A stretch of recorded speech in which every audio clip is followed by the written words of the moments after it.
All right, got the alert. Here. Enough on that. Okay.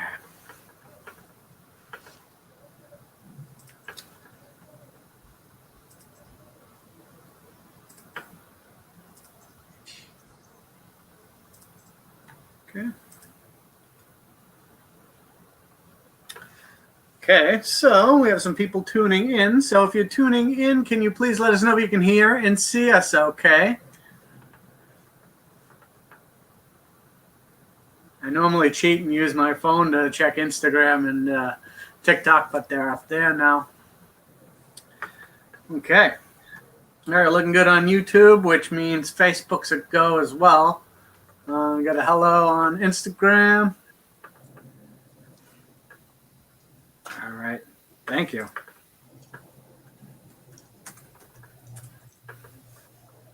Okay. So is now a good time for us to get started? Or should we wait a couple? Just one more sec. I want to see how TikTok is doing. Okay. All right, we're good on Instagram, TikTok. If you can post, if you can hear us and see us, that would be fantastic.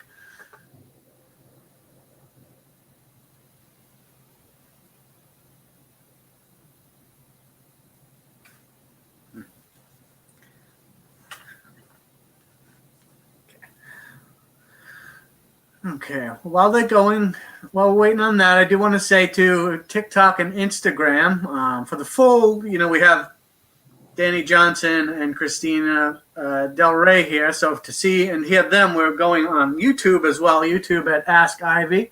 Okay, we're looking good there. So if you want to check us out there, you can see and hear them a little bit more clearly. And Facebook as well, Ivy Rivera, Psychic Medium. Okay, perfect. So looks good. We're all connected here, Danny. Okay, wonderful. Well, we are so happy to be able to convene all of us tonight here at Roots Revival. Welcome to Roots Revival.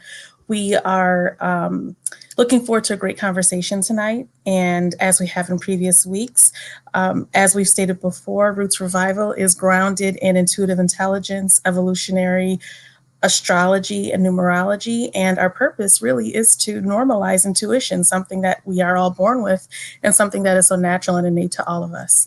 I am Reverend Danny Johnson, and with us we have Reverend Christina Del Rey, and we have Reverend Paul Casey, who is making sure that everything is going well with all of our technology and electronics. So grateful for that. Yes, and I want to add to that, Danny, thank you. And that anybody who wants to check out podcast, you can get that anywhere where you get your podcast. It'll be iTunes, Pandora, Amazon, Google, Spotify. You can check us out there, take us on the go, and listen to us whenever. So that's a very, very good option. So check us out there as well. Excellent. Thank you. So tonight's conversation is actually going to be, we've kind of focused on different topics, and tonight's topic is actually going to be on radical self-love. And our own founder and pastor, Reverend Ivy Rivera, is actually mirroring what we're going to be talking about tonight, radical self-love. Normally she is with us, but today she is intentionally taking the time to make sure that she is restored, to make sure that she is full, so that she can continue to serve and be with us in the capacity that she always is. And she listened to her body and her spirit, and her body and her spirit said, I'm going to be with them in spirit, but tonight Spirit is saying that I'm going to take a little time. And we are proud of her for that, and we support her in that, and that actually so perfectly resonates with the topic that we're going to be speaking about tonight. So, radical self-love, what is it? How do we define it? There is a quote that very often Spirit will direct us and lead us and direct our eyes to things that we that relates to what we're going to be working on and doing throughout the week. And there was a quote that Spirit sent to us, and it said that loving yourself is the greatest revolution. So in previous Roots Revival services, and in even some of Ivy's mini classes, we've had the chance to talk about what does change look like? What does, even from like a social justice perspective, from a spiritual perspective, what does change look like? And revolution is definitely a part of it. And self-love, radical self-love, is at the core of it. Now, when we talk about radical self-love, it isn't always the things that feel good. They aren't always the things that make us feel comfort and affirmed. Sometimes they do, but radical self-love is accountability, deep accountability. Radical self-love is being willing to hold ourselves accountable and being willing to do things that may not feel good in the moment, but that are in our best interest in the long run. Radical self-love is not easy. It's something that for many of us, especially as people in general, for those of us who are healers, who are light workers, self-love can sometimes feel counterintuitive. It's just like, there's so many people who have needs, who need us, who are seeking our help and our counsel. How can I take time for myself just to rest? Like, what is like that can be the initial reaction, but when we actually sit and reflect and think and ask Spirit, what does this mean? Spirit will tell us, not only do you have the right to rest, it is your responsibility to rest. And if you don't rest, you're going to not only put yourself at risk, but you are really kind of going against the laws of the universe.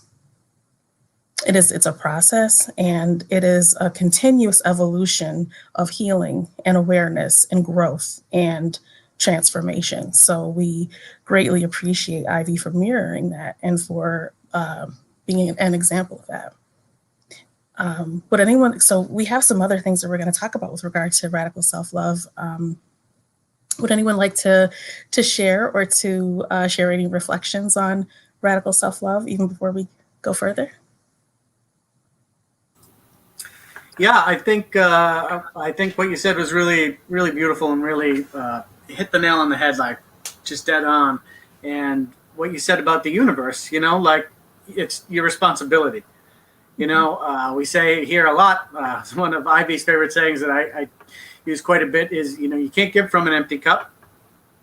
And a lot of times, though, people think that if they take on stuff like they're filling up their cup, that they're being selfish, but I like to say you got to fill your cup up, but if you overflow it, sure, then you're selfish. But if you're just taking to keep yourself full, that's what you have to do. And a lot of people miss that. They think that they're being selfish by taking time for themselves or doing anything for themselves. A lot of people are raised that way. Unfortunately, it's against nature, like you said, like the universe. When you're born, like an animal, you're supposed to have a sense of drive and taking things for yourself. Like look at a cat. Cat's gonna sleep in the hot sunny spot no matter what's going on. It doesn't care. But then, like, you kind of get conditioned the other way to just give more, and it really it's not natural, but it's unfortunately like ingrained societally, if that's a word. But yeah, and I think the way you said it best is it's like a universal duty to take some time for yourself. I never really thought about it being against the law of the universe, but I love that. So I jotted that down. I'm going to wait to give you the astrological perspective, but what came to mind was moms. How moms are just always giving. So it's really important to, I know right now it's really hard, but to go get that pedicure or go get that, go have that. I used to, when I had little kids, I used to go to Starbucks and just read a book, you know what I mean? Like in silence. And I just can't imagine in a pandemic how moms are trying to keep sane with little kids. So I just was thinking about all the moms out there that you need, perhaps, I don't know, like a nice bath or something. Absolutely. And you bring up a great point in that as caregivers and as nurturers, parents, especially mothers, are often expected to give. And something when learning about life contracts and mediumship training with Ivy, she mentions how parents, when they have children, it's sometimes like there's an urge and sometimes like a pull to shift all of one's life purpose to being a parent. And Ivy always says, well, no, being a parent is a part of your life contract, but it doesn't negate and it doesn't take away all of the work that your soul promised to do before you got here. So that is, I appreciate you sharing that. And with, Yeah. It's hard when you have little ones, you know what I mean? Especially in the beginning, because it is all consuming. And as they get older, hopefully it gets better. But yeah, that's absolutely right. It doesn't negate what your soul came here to do, for sure. Thank you so much. And as we continue with our conversation, we want to encourage everyone who is tuning in with us to please submit your prayer requests, anything that you'd like for us to lift up in prayer, that we'd like to invite the universe to send healing energy toward. Just please feel free to either begin typing them in or think about them and send them in whenever you have them. So, in line with what we were just speaking about with regard to the taking time away for oneself, and especially when there are multiple identities and multiple hats that we might wear, there's an activist named Audre Lorde, and she is a feminist, and she is a queer woman, and she was dynamic, and she has a quote about self-care, and she says that and as a Black woman, she says that caring for myself is not self-indulgence. It is self-preservation, and that in and of itself is an act of political warfare. So just the act of making sure that one keeps oneself alive and that we are okay, and that we just the act of taking time away, it isn't just even for self, it is really kind of bucking a system. And it's pushing back on a system that reiterates to us all the time that our value is tied into what we produce. We live in a very capitalistic society where what we are able to, what we produce by the end of the day is tied to our value. And how much value we have is tied into what we might have in hand. And that's just absolutely not the case. This is where commitment and discipline come in with regard to self-care, to radical self-love. It's a commitment. And as we know, with commitment, some days we are all in. Other days we are just like, you know what? I don't have time for this. I've got things to do. I need to make sure that things actually, things that are time sensitive get done. And I just don't have time to take a rest for myself. But that commitment to making sure that we are okay, that is what's going to make sure, that's what's going to lead us to take the time, even when it might feel counterintuitive and even when it might feel selfish to take that time for ourselves. That's where the commitment will come in. And then discipline. It's like that practice of discipline, doing something, if we set the time aside, making sure that we do it and treat it with as much value as we would with anything else. And that concept of value is something that we can talk about too as well. And Christina, did you want to share it too? Yeah, I was just thinking that we all have a tipping point, like where we will reach burnout, and that's not good for anybody. And then that can also create more drama and just make a situation kind of snowball. So you're actually like preventing, drama, or you're preventing just by self-care, you're preventing maybe like some blow-ups or, dramatic things that didn't have to happen. And because I'm a teacher, I'm a mom, I'm an astrologer. So there are times when I do feel guilty, when I feel my tipping point, and I'm like, okay, I can't even think right now. I'm just sitting here and I'm just like looking around, and I can't focus on anything, and I feel guilty for that. You know what I mean? Because it's so ingrained in us.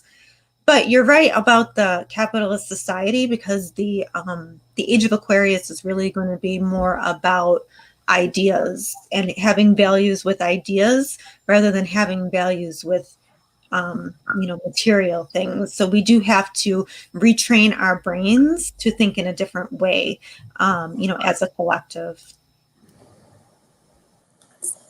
Thank you. Yes, Paul. I like that, Christina brought up avoiding burnout, and that you, Danny, was saying that to kind of glorify it. glorify your joys and things like that. That this is something you need to do like daily. It's not just before you hit that burnout point that you decide to, okay, now I'm going to do it. It's like the parachute. You should get to it before you hit that parachute point. A lot of us, well, maybe just me, but, if you spend your time kind of saying delayed gratification, which is great. You say, all right, I'm going to do this first, then I can enjoy this later. Make sure you enjoy it later. You don't get trapped in, postponed gratification where you just end up not doing it at all. You can get wrapped up in that and you say, okay, well, I'll do it later. All right. And then it's later and you're like, well, I got to do this one more thing first, then I'll do it. And then you end up not doing it and you kind of just go to bed and you miss that whole opportunity. And, it's tied to really avoidance of, other feelings. Like, so if you're avoiding and not processing bad feelings, you kind of don't allow yourself to process good feelings. And so you avoid them that way. And if you find yourself doing that, then maybe you can catch it and say, okay, what's the real issue here? Why am I not allowing myself to feel this joy or take this time for myself? Because self-love is, it kind of has this bad name where you feel like, oh, it's self-love is too much, but it's really self-preservation. And by not allowing yourself to, it's not you're not loving yourself. It's really deleterious to your health and prosperity and all of that, like you had said before, your universal duty. So I think that if you find yourself postponing instead of delaying your gratification, really take a step back and make it a priority. One thing Ivy had said to me is, next time find out how many things you say, when you're going to give yourself something good and you talk yourself out of it. Make note of that and try to stop doing that. Because I tend to just say, all right, well, later. And it's eye-opening once you start looking, even simple things, if you can just start with one small thing, it's perfect.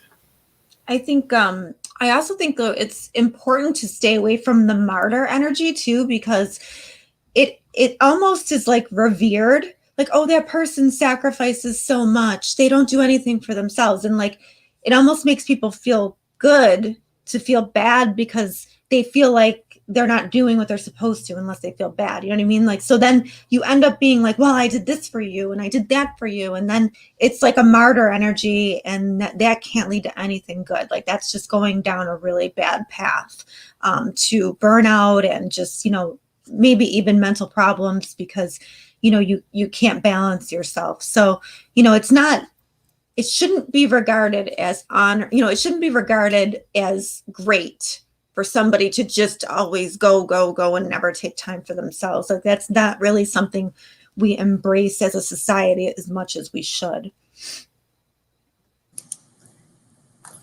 Christine, I really appreciate you lifting up the how important it is to not fall into that martyrdom cycle, because that really is it definitely is counterintuitive to self-accountability and it's really tied in ego for sure. And how Ivy always shares with us, in mediumship training, how it's we either choose faith or ego, love or ego. And if we're in ego and we're feeding our ego in that way and not only feeding ourselves, but then using what we do as a way to try to elicit elicit feelings of guilt from out of other people as a result of what we've done for them, that is not love. That's not love. That's not healing.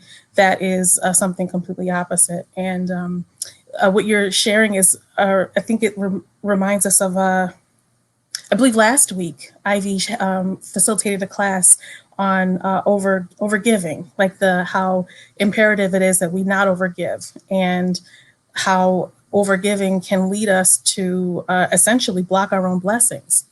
So in that, it kind of feels like it relates to the cycles you're talking about, Christina, because someone, does something, but how intention is so critically important. It's like you're doing these deeds, but from where is it coming? And because the energy always knows, even if we're doing something that is, supposedly kind, if it comes from a place that is I want to say self-serving, but it's not coming from a place of love, then it will land someplace else. And literally block the blessings that are waiting for us. Yeah, and I think that was like something people always felt like they had to sacrifice themselves, you know what I mean? And to be a good person, and, you know, and that's just, it's not realistic, and it just leads down the wrong path, you know? Absolutely. Well, it's funny, right? Like with that, like this martyrdom, that the words, you know, like selfishness and altruism are completely opposite.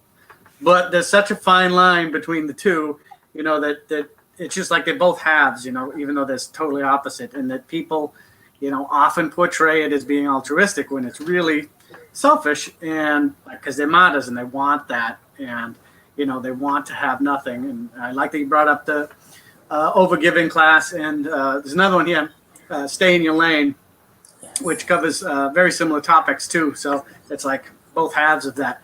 So it's really frustrating to fall into that trap yourself, or to be, you know, akin to someone who, you know, does that quite a bit. You know, I was raised that way, you know, and it was under that, you know, well, I did this for you. And so that has negative effects. This giving will have negative effects on other people, not only them, because then people won't do things or ask for help or anything because strings are attached. So it carries on, you know, outside of their own karma and universal nonsense. It carries other strings with it, and brings other people down and down into it. So it's you know, fairly dangerous too. It is. I agree. And I've seen patterns in childhood, you know, and that what that leads to as well. You know, with that kind of environment, like you said, you know, you were raised that way. So that can be very troubling for somebody when they get older. I do think that, you know, the martyrdom thing, you know, it was sort of an archetype that people, you know, revered, and, you know, people feel better when they are like that. And it's not healthy anymore. We have to change it. Yeah, absolutely.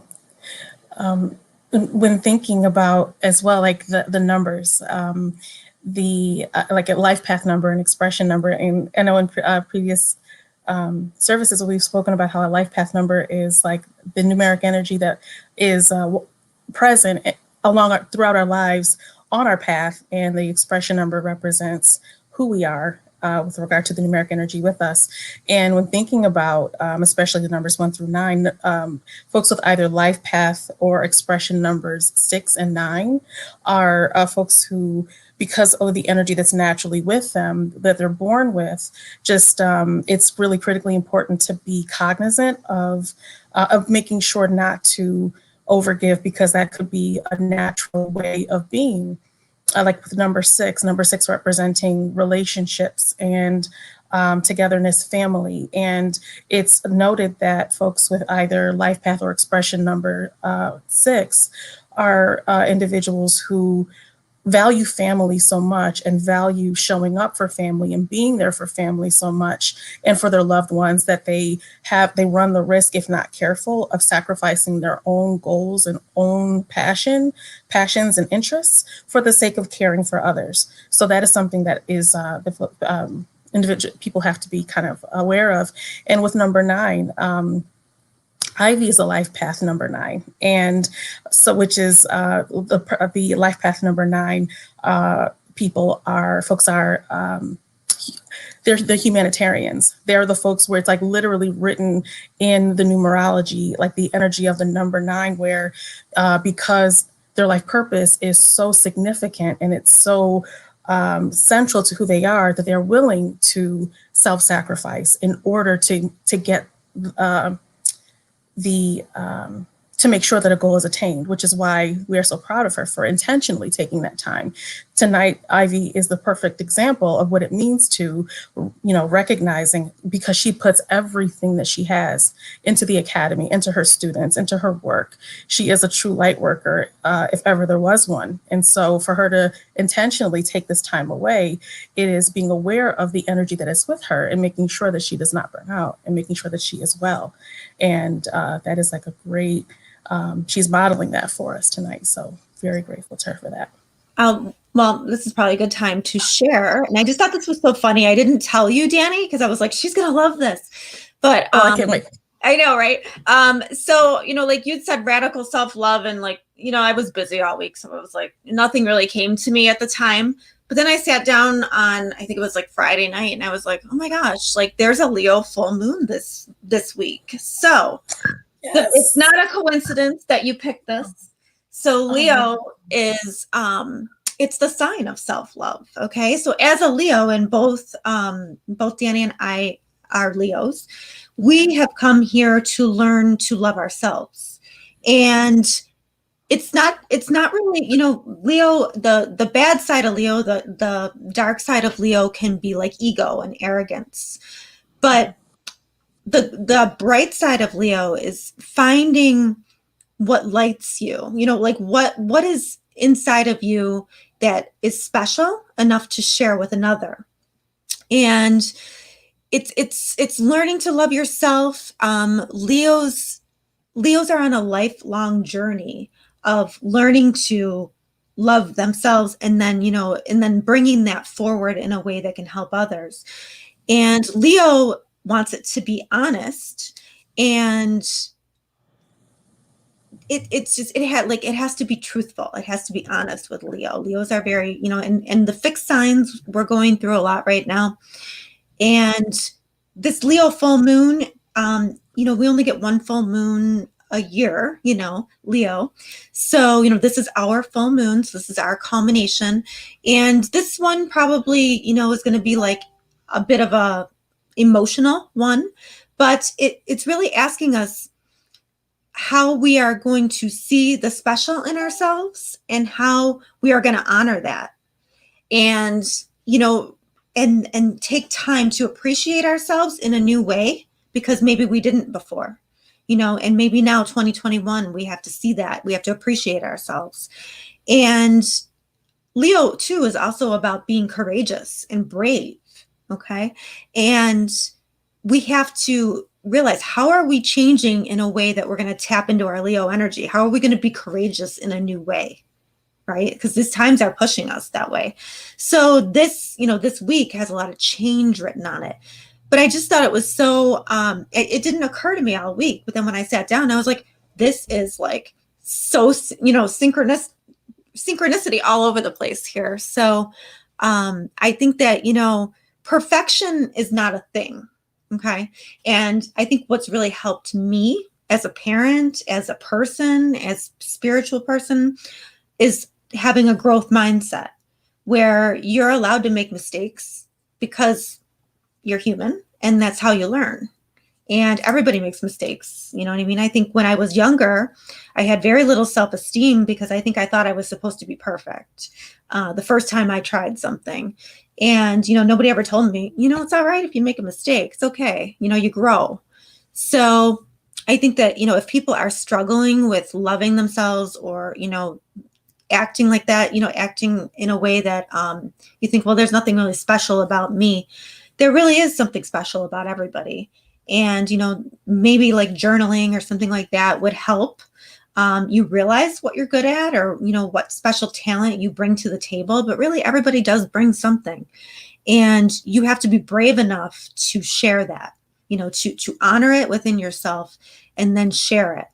So I don't know. I just thought it was so cool that you picked that, and you probably had no idea it was a Leo full moon. So once again, it all comes together. Oh my gosh, that is incredible. I did not know. When we were thinking and brainstorming on and asking Spirit what resonated with us, I did not know that. But that is incredible how I love the word synchronicity that you just used, because like our energy, we bounce off of each other even without even knowing it. And without knowing it at all. Because I was like, oh, what am I going to say about that? You know what I mean? And then like I just sit down and I'm like, this is like perfect. Like this is exactly what is going on right now in the universe. So it just kind of shows too that you're tuned in. You know what I mean? You're tuned into what the needs are right now. And then you're able to recognize that within yourself. And then you're able to bring it forward and share it and hopefully help others with it. So it kind of works out perfectly.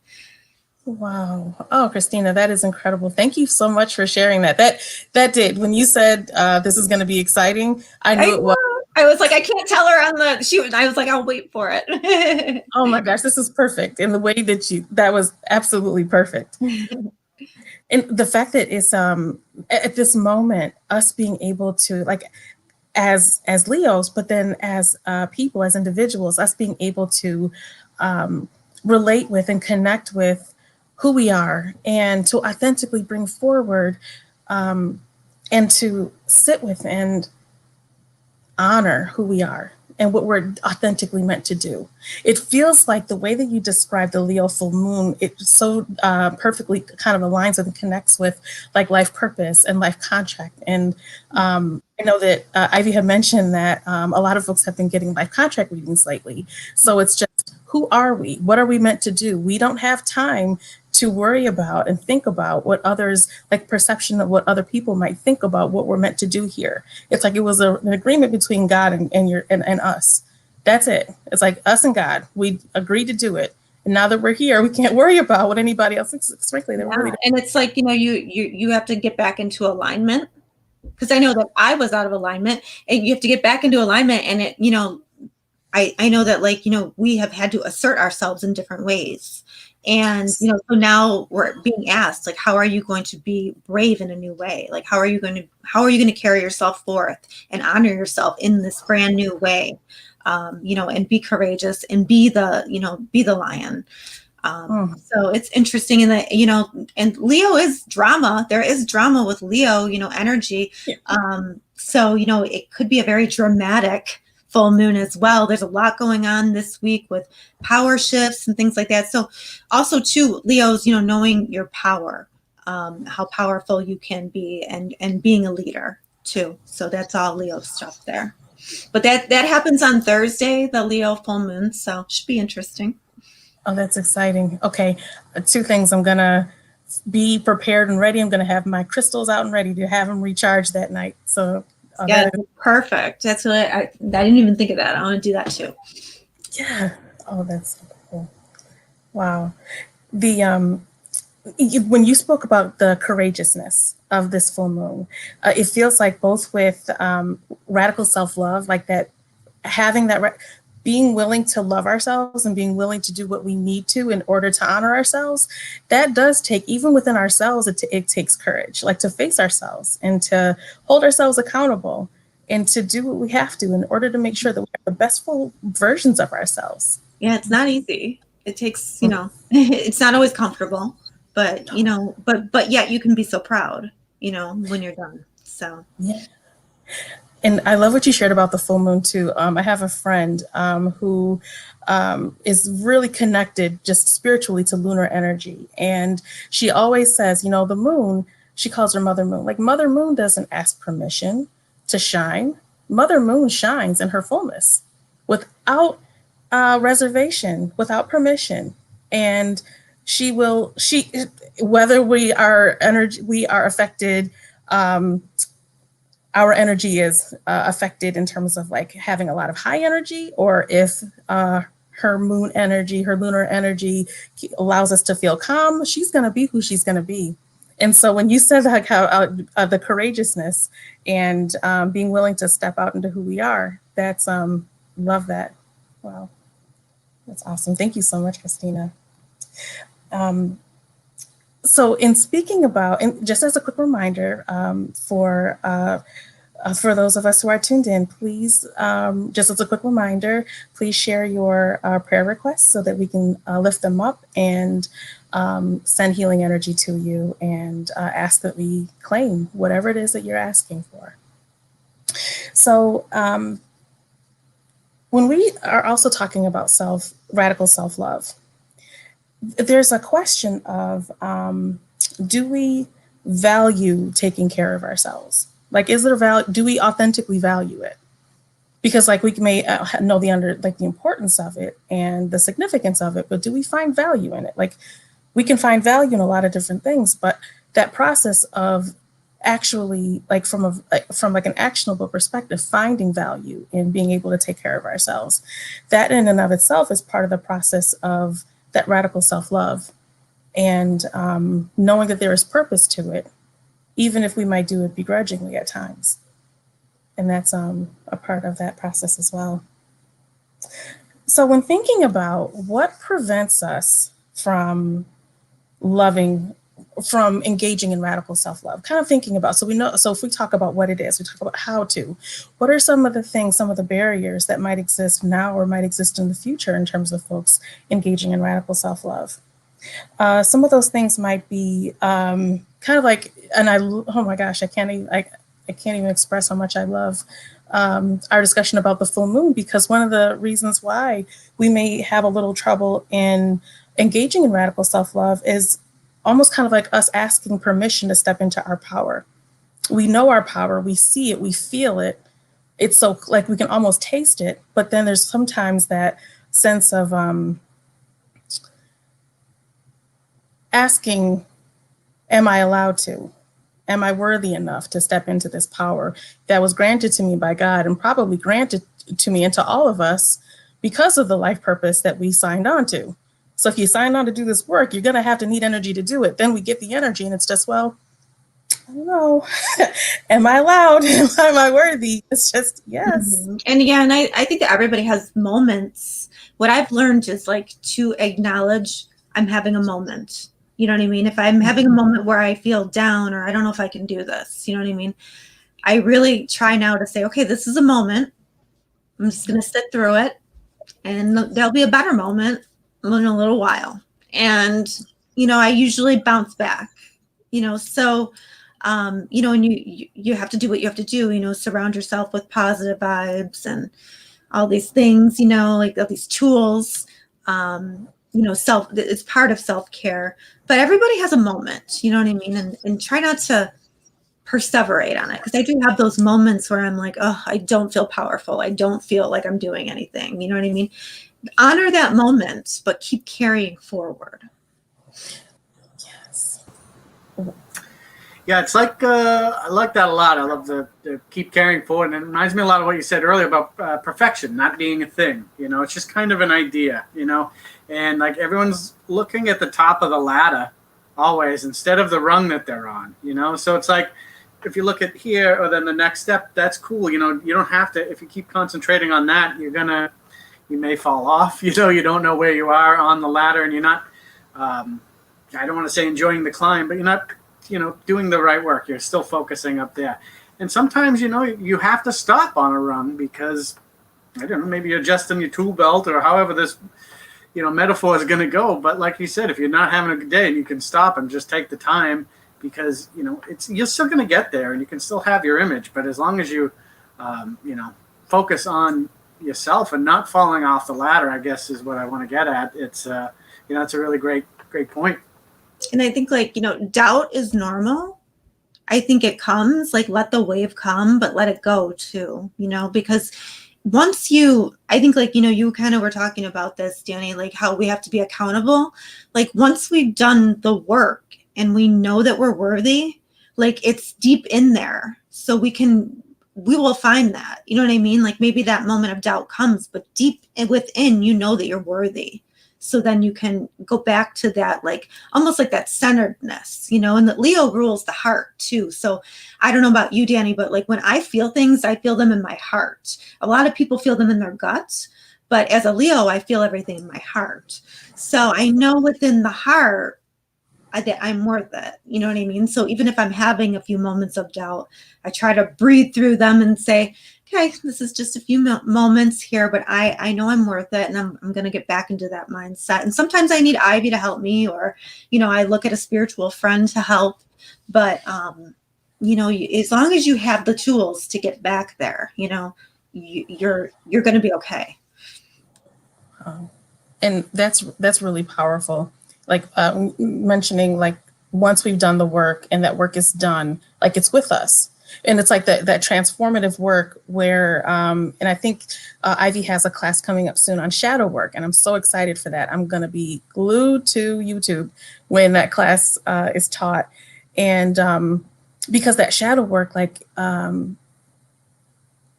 as you were describing, sitting in and processing and understanding what is there, once that work is done, and it literally kind of like changes us from the inside out and transforms us. Once we're transformed, that's it.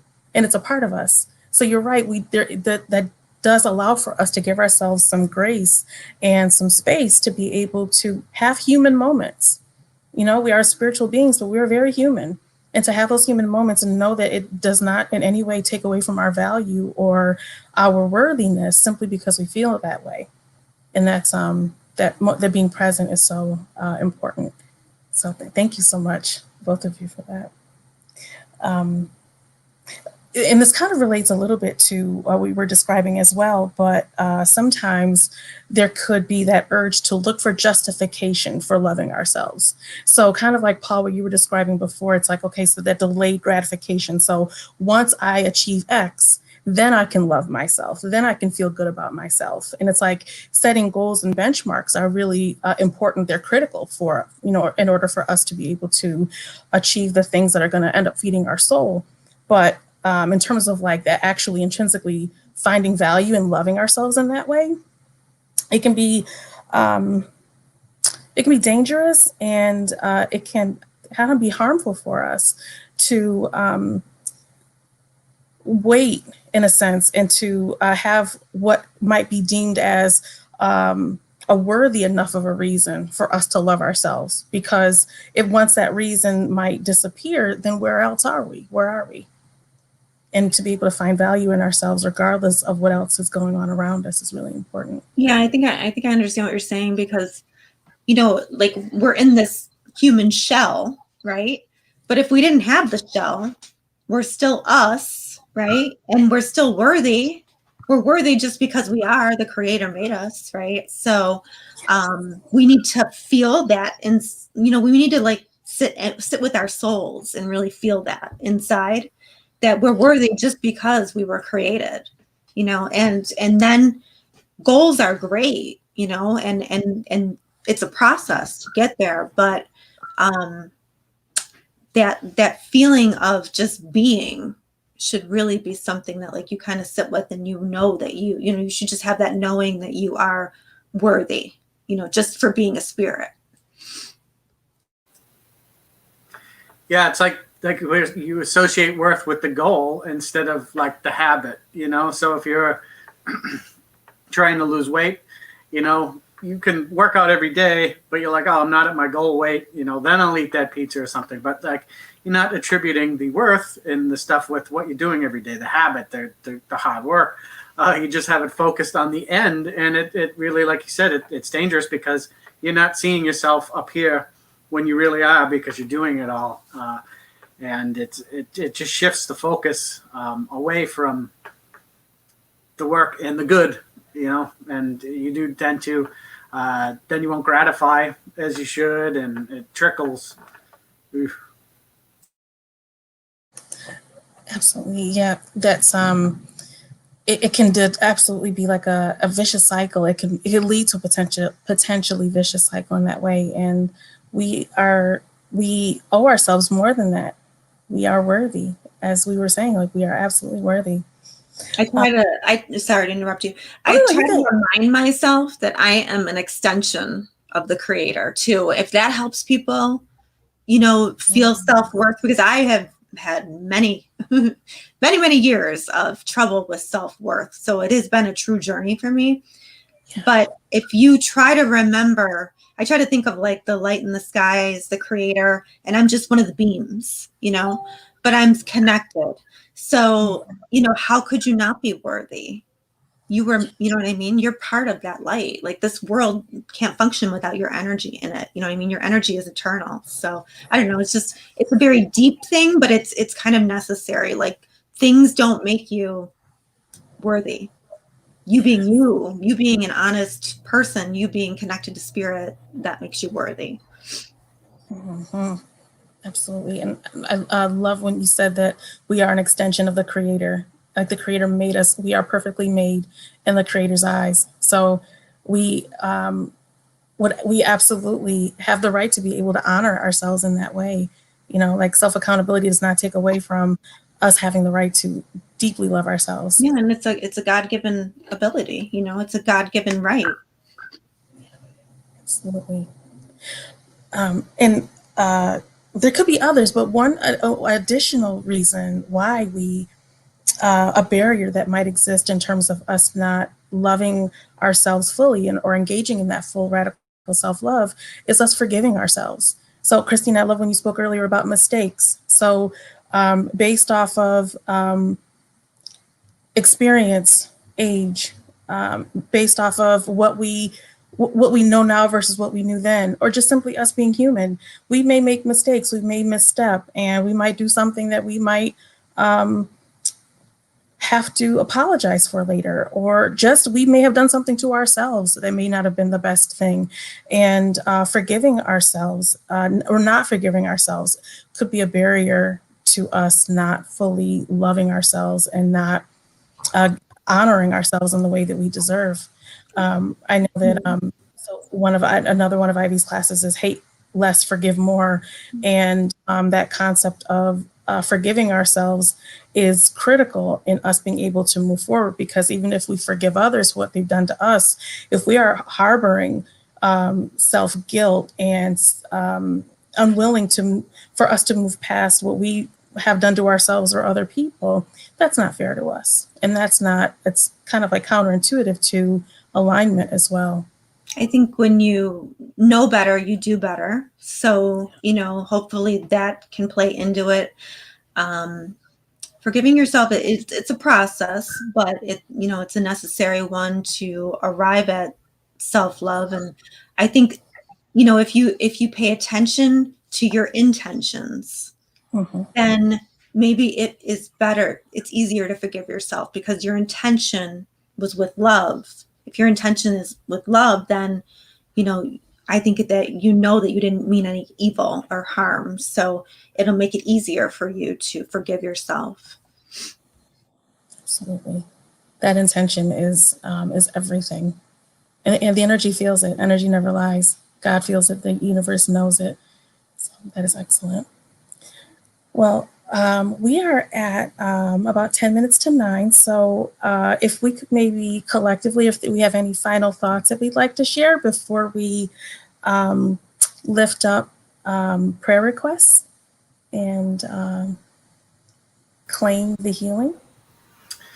Yeah, I just have one final one, and it's if you do struggle with this, self-love, however, your issue is with it, and someone who is good at it, just try to follow their lead. Learn a little bit at a time, like I said last night to Ivy, that one of the things I love is that she can do things like that, okay, I'm going to take this day, and is very good at replenishing herself like that.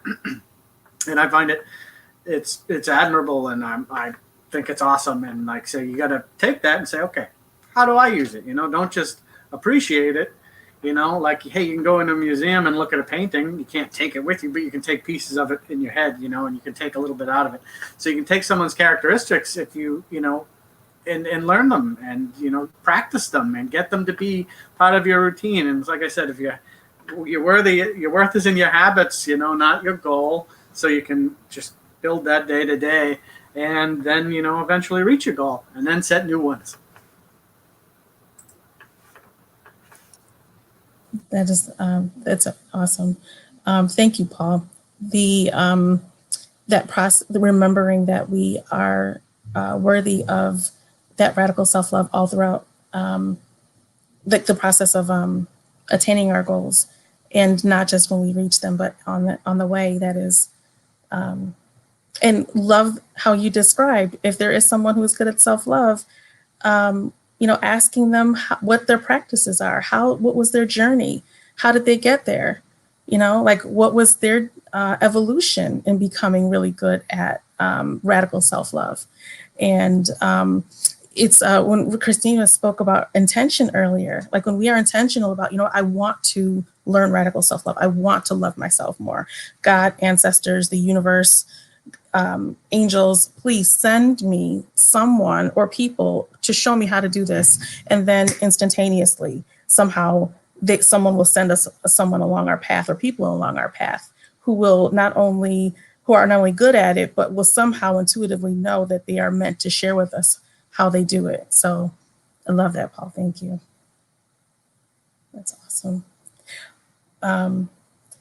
another final thought is that radical self-love is a process. And when I love how Christina describes astrology as evolutionary astrology, because it is an ongoing kind of like evolution in that way. And radical self-love is the same way. It's like once we love a certain aspect of ourselves and we feel, oh, okay, I've got this. This feels good. I feel healed in that way. Then all of a sudden something else pops up. And it's just like, well, I thought I liked you. I thought that this was good. But then that's another aspect of ourselves that we, are invited to sit with and make meaning of and find the value and the love in that part of ourselves. So yeah, I mean, we are always learning on this journey, and once we're done learning, then we're done with our time here. So consider it a blessing to be able to keep learning. Absolutely. Thank you so much. So now we are at the part of our service where we will lift up the prayer requests that those of us who are here together in community have lifted up. And we will not only lift them up, but we will ask that they be claimed. We will claim them and we will send healing energy to each of the requests. So our first request is from Tammy, please forgive me. Tammy is praying for her father who is having open heart surgery tomorrow. Absolutely. We claim Tammy's father's healing. We claim that the surgeons and physicians and nurses will be kind and will know what her father's needs are and will do everything in their power to make sure that that her father is in good stead and in good health. We claim this. We claim this and we send healing energy to Tammy's father and to Tammy and to her entire family. We claim this. Kay on TikTok, prayer for themselves and their children. We claim healing, we claim prayer, we claim restoration, and we send healing energy to Kay. We claim it and we send healing energy. To Vanessa, prayer for her brother, Alan, who is recovering from a stroke. We are so sorry to hear this, and we send healing energy. We claim Alan's recovery. We know that God and the Creator will be with Alan and Vanessa and their family. We uplift them in prayer and we send healing energy. And we have faith that healing will be restored and that health will be restored. Anna Marie, prayers for suffering with shingles for the third time and is only 27 years old. Anna Marie, we send you healing energy. We pray that the Creator lay their hands on you and restores you back to health. We claim that your health will be restored and that shingles will no longer affect you. We claim this. Chicken Mama, prayers for health and that she may be reunited with her granddaughter. We ask the Creator to send energy, restorative energy, energy of reconciliation to Chicken Mama and her granddaughter. And we claim that the love that exists, the love that is there, is felt and embraced, and that there be no disconnection between Chicken Mama and her granddaughter. We claim this. We send healing energy to their relationship. And we ask that God uplift their bond and strengthen their connection. Jen T prays for confidence in sharing herself and her gifts. We uplift Jen T. We invite Jen T to outreach to to God and the Creator, and we invite healing energy to take away any barriers, any doubt, anything that may have prevented Jen T from being able to live in the fullness of her gifts. We uplift her, and we invite God to lead her on her path and send everyone necessary to help her along her path as well. Shelby, prayers for those struggling to find their purpose and that we trust the process of the moments we need it most. Absolutely. We pray for God. We pray that God remind us and show us and send us signs as often as God can to make sure that we are aware of our gifts, our purpose, the reason why we are here, the work that we signed on to our life contract before we got here. We claim our purpose, and we pray that any barrier that exists between us standing in the fullness of our purpose is taken away. We claim it and we send healing energy. Also, sending healing energy to anyone who might be having problems with their arms, anyone who might be feeling tightness in their arms and who find it difficult to be able to do simple tasks, what feels very heavy. We ask and we claim God's healing and God's restoration for them. We claim healing for anyone dealing with anxiety and dealing with an overwhelming number of thoughts and feelings swirling at the same time, where it feels like you might not be able to almost catch your breath. We pray for calm. We pray for healing energy. We pray for a sense of resolve. And we pray that you are able to go inward and listen to the divine voice that is guiding us always. We claim that. We claim your peace. We claim your calm. And we know that God and our ancestors will be with you. We also lift up anyone who is in need of using their voice, anyone who might be having a closed throat chakra, who are on the brink of sharing their truth, speaking their truth, but who feel as though they are stifled in some way, who feel as though that they will be either dismissed or disregarded, or who fear rejection as a result of speaking your truth. We pray that that fear be dissolved and it be replaced with love and faith, and that they know that their voice is needed and valued in this world.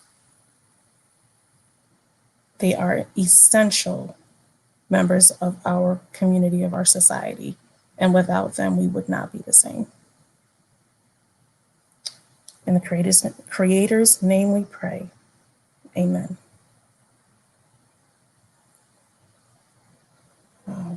Well, we are all, if there are any other prayer requests, or if there's anything else that we'd like to share, anything else that might be coming up, we can feel free to lift them up. And if not tonight, we look forward to seeing you next week. We are all so grateful that you spent time with us tonight. And for anyone who was unable to be here with us tonight, this evening, we invite you to join us once our service is posted and through various media, as Paul has mentioned before. And Paul, maybe would you like to share again how folks might be able to access our service? Yes, so this will stay up on YouTube.